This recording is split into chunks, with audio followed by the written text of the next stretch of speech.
Père et du Fils et du Saint-Esprit. Amen. Grande joie d'être là avec toi en ce jeudi 25 juillet. Aujourd'hui, nous célébrons la fête de Saint Jacques apôtre. Jacques, fils de Zébédée, était le frère de Jean, le compagnon de Pierre et André. Ces pêcheurs du lac de Génézareth avaient entendu l'appel de Jean Baptiste avant de s'attacher à Jésus, qui en fit ses apôtres. Jacques fut témoin de la transfiguration et de l'agonie du Seigneur avec Pierre et Jean. En 43 ou 44, Hérode Agrippa Ier les fit décapiter. Le premier des apôtres qui a été mort. Et la première lecture d'aujourd'hui, c'est 2 Corinthiens chapitre 4, à partir du verset 7. Mais ces trésors, nous les portons en des vases d'argile, pour que cet excès de puissance soit de Dieu et ne vienne pas de nous. Nous sommes aux prises, mais non pas écrasés. Ne sachons qu'espérer, mais non désespérer. Harcelés, mais non abandonnés. Terrassés, mais non vaincus. Nous portons partout et toujours en notre corps les souffrances de mort de Jésus, pour que la vie de Jésus soit elle aussi manifestée dans notre corps. Quiconque vivant, en effet, nous sommes continuellement livrés à la mort à cause de Jésus, pour que la vie de Jésus soit elle aussi manifestée dans notre chair mortelle. Ainsi donc, la mort fait son œuvre en nous et la vie en vous. Mais possédant ce même esprit de foi, selon ce qui est écrit, j'ai cru, c'est pourquoi j'ai parlé. Nous aussi, nous croyons, et c'est pourquoi nous parlons, sachant que c'est lui qui a ressuscité le Seigneur Jésus, nous ressuscitera nous aussi avec Jésus, et nous placera près de lui avec vous. Car tout cela arrive à cause de vous, pour que la grâce se multipliant fasse abonder l'action de grâce, chez un plus grand nombre, à la gloire de Dieu. Alors, ici, il nous dit, nous portons un trésor en des vases d'argile. C'est quelque chose de fragile, un trésor, quelque chose de grand, que nous portons en nous, nous qui sommes des petits vases d'argile, fragiles. Mais pour que cet excès de puissance soit de Dieu et ne vienne pas de nous. Alors, dans notre fragilité, nous pouvons manifester la toute-puissance de Dieu. Mais c'est pour Dieu veut exactement se servir des instruments fragiles pour manifester sa grandeur. Plus on est petit, pour manifester sa grandeur. Et ici, Saint Paul va dire quelque chose très, très, très fort. Dit, nous sommes en prise, mais non pas écrasés. Ne sachons qu'espérer, mais non désespérer. Harcelés, mais non abandonnés. Terrassés, mais non vaincus. Nous portons partout et toujours en notre corps les souffrances de mort de Jésus, pour que la vie de Jésus soit elle aussi manifestée dans notre corps. Alors, nous ne sommes pas écrasés, nous ne sommes pas désespérés, nous ne sommes pas abandonnés, nous ne sommes pas vaincus. Même si nous touchons les souffrances de la mort de Jésus-Christ, nous les touchons. Et Saint Paul va dire, aussi donc la mort fait son œuvre en nous et la vie en vous. Ça veut dire, tout ce que nous vivons, le but c'est que la vie du Christ se manifeste dans la vie de nos frères et sœurs, dans la vie des autres. Ça, c'est le côté, on peut dire, de union au Christ, de contemplation et aussi de mission.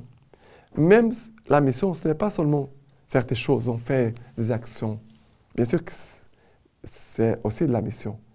Mais la mission ici, c'est déjà d'offrir ce qui est mort en nous pour que la vie du Christ soit manifestée dans la vie des autres. C'est la vie des contemplatifs, les gens qui sont dans les monastères, qui offrent leur vie dans les silences d'une façon discrète. C'est exactement ça. Et ils sont là en train de prier pour que la vie de Jésus puisse se manifester dans notre monde. Que la gloire du Christ et son salut, sa victoire soient manifestées au milieu des hommes. D'accord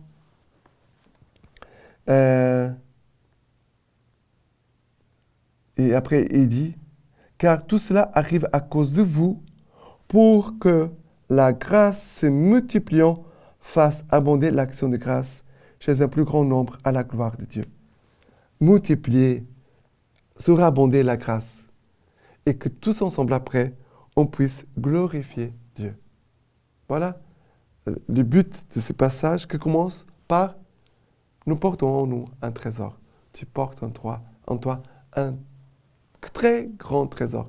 Nous portons en nous Dieu. Et maintenant, le psaume d'aujourd'hui, c'est le psaume 126, à partir du verset 1. Quand le Seigneur ramena les captifs de Sion, nous étions comme en rêve. Alors notre bouche s'emplit de rire et nos lèvres des chansons. Alors on disait chez les païens, merveille que fit pour eux le Seigneur, merveille que fit pour nous le Seigneur. Nous étions dans la joie. Ramène Seigneur nos captifs, comme taureaux en Négueb. Ceux qui sèment dans les larmes moissonnent en chantant. On s'en va en pleurant, on porte la semence. On s'en vient, en chantant, on rapporte ses gerbes. Et c'est, pour nous, les missionnaires, c'est très fort parce que vivre la mission, ce n'est pas toujours facile. Alors, ceux qui sèment dans les larmes moissonnent en chantant. Et là, on pourrait dire ces contrastes. Larmes, chant, pleurant, on porte la semence.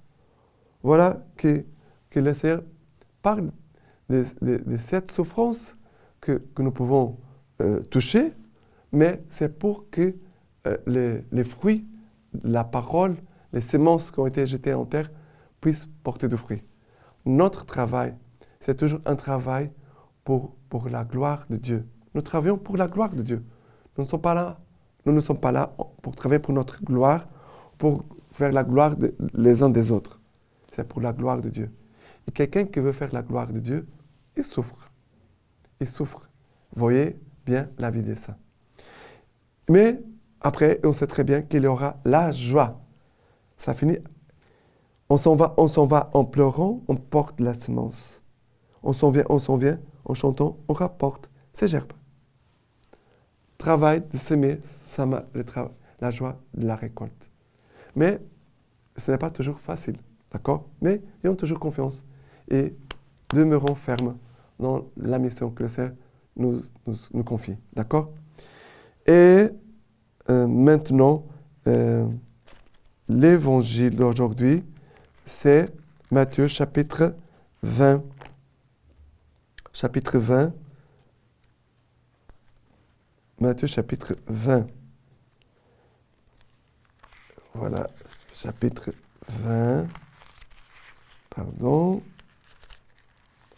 À partir du verset 20. Alors la mère des fils de Zébédée s'approcha de lui avec ses fils et se prosterna pour lui demander quelque chose. « Que veux-tu? Que veux-tu » lui dit-il. Elle lui dit, « Ordonne que mes deux fils, que voici, siègent l'un à ta droite et l'autre à ta gauche, dans ton royaume. » Jésus répondit, « Vous ne savez pas ce que vous demandez. Pouvez-vous boire la coupe que je vais boire ?» Ils lui disent, « Nous le pouvons. » Soit, leur dit-il, vous boirez ma coupe. Quant à siéger à ma droite et à ma gauche, il ne m'appartient pas d'accorder cela, mais c'est pour ceux à qui mon Père l'a destiné. Les 10 autres qui avaient entendu s'indignèrent contre les 2 frères. Les ayant appelés près de lui, Jésus dit, vous savez que les chefs des nations dominent sur elles en maître et que les grands leur font sentir leur pouvoir. Il n'en doit pas être ainsi parmi vous. Au contraire, celui qui voudra devenir grand parmi vous sera votre serviteur, et celui qui voudra être le premier d'entre vous sera votre esclave. C'est ainsi que le Fils de l'homme n'est pas venu pour être servi, mais pour servir et donner sa vie en rançon pour une multitude. Alors, ici le Seigneur nous donne cette parole comme aussi une règle pour nous. Le Fils de l'homme n'est pas venu pour être servi, mais pour servir et donner sa vie en rançon pour la multitude. Nous sommes là pour servir et pour offrir notre vie pour le salut du monde aussi. C'est Jésus qui sauve. C'est Jésus qui sauve. Mais en offrant notre vie, c'est comme une prière d'intercession pour le salut de notre monde. Jésus, c'est l'offrande de notre vie. Est agréable à Dieu. Dieu va répondre aussi favorablement. Dieu, il répond toujours à nos prières. Offrons notre service, offrons nos vies comme une prière pour attirer sur le monde le salut. Mais ici, vous voyez qu'il y a frères Jacques et Jean qui veulent avoir la meilleure place. Jésus va poser la question, vous voulez boire la coupe que je vais boire? Jésus parle de la croix, de sa passion. Ils n'ont pas compris, bien sûr, ils n'ont pas compris. Mais Jésus va dire qu'ils vont dire, oui, nous pouvons boire cette coupe. Jésus va dire, soit vous boirez ma coupe. Ça veut dire, vous allez aussi passer par ma souffrance. Vous allez toucher mes souffrances aussi. Vous allez toucher la mort, les martyrs. Et ici, aujourd'hui, nous célébrons Jacques, le premier qui va être martyrisé, les premiers des apôtres. Demandons la grâce au Seigneur de cette force intérieure pour vraiment donner notre vie pour Jésus et de mourir pour Jésus, unis au Christ. Dans notre vie, dans notre mort, nous sommes au Seigneur. D'accord? Et la lecture patristique d'aujourd'hui, de l'homélie de Saint Jean Chrysostome, nous dit ceci.